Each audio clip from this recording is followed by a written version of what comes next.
All right, guys, a little instant reaction here to news from Matt Campbell's press conference. Iowa State has now lost its two starting cornerbacks, and notably, not just starting cornerbacks, all Big 12 caliber cornerbacks. Jontez Williams is out for the year with an ACL. We already knew about Jeremiah Cooper from last week, so that is really staggeringly bad luck to lose your two starting corners in the span of like 3 or 4 days from one another. So real quick, I'm just going to break it down for what this means for Iowa State going forward and take my best stab at that for you. So, obviously, this is monumental. This is, a cornerback like Jontez Williams. It changes the entire way that you play defense. We can talk about why was he still in the game and do all that stuff, and we probably will, but let's look forward to what it actually means going forward, because that's all that can be controlled at this point. So this young man, Quentin Taylor Jr., is going to slot himself in there alongside Trey Bell. Thank God they got Trey Bell. Said this last week on a bunch of shows that while the Cooper news was awful, the reality of the whole thing was that I still felt probably more comfortable with Trey Bell than I did Miles Purchase at times. And Miles Purchase is on an NFL practice squad right now. So there you have it. But listen, I am not trying to sugarcoat any of this. There's nothing good about it, okay? I'm trying to give you the direction of where this goes from here. So it'll be Quentin Taylor Jr. to slide in there. Trey Bell will be your one guy. Taylor, and then Benny Nagoye. It's time.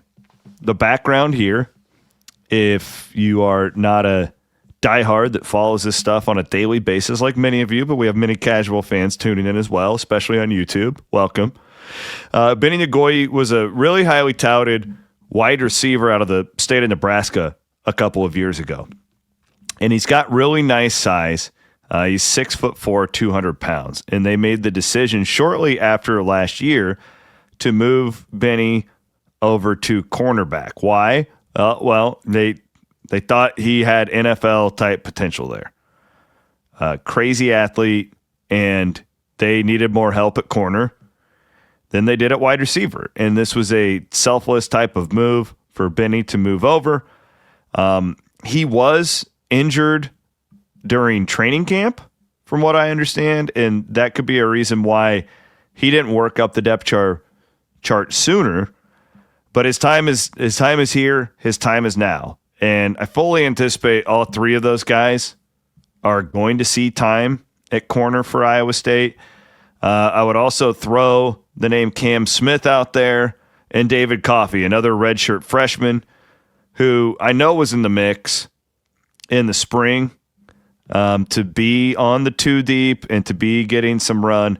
He is listed at 6'1", 195 pounds. Cam Smith a little shorter, 5'11", 210 pounds. But this is a three-man show from what I see right now, and I think it'll be Trey Bell, obviously. I think you're going to see Quentin Taylor Jr., and I think that Benny Nagoye, when you look at him out on the field, it'll be number 5. I think those three guys are heading up the corner spot for Iowa State. Now, this is tricky when you look at Iowa State's schedule going forward. This is very unfortunate for multiple reasons, but more, you got really good quarterbacks coming your way. With Sorsby on Saturday for Cincinnati, Colorado's a little bit iffy, BYU, more of a ground team, but then you look at Hoover and Levitt coming up for Arizona State, TCU, and of course Jalen Daniels for Kansas on the 22nd of November. So the best quarterbacks Iowa State will see are still coming forward on the schedule. So this is not good. You went from corner, arguably being the strongest position on your defense, to now not really knowing what you have there. Where do you go from here? John Haycock has his work cut out for him. We've seen Iowa State line up with 4 down linemen more this year than we probably have in 5 years. Not a ton, but still, we've seen Caleb Bacon scooting up. How does this impact the way they attacked that. Thank God that it sounds like Dominic Orange, the big man in the middle, is going to be good to go from Matt Campbell's press conference today. So that's all very encouraging.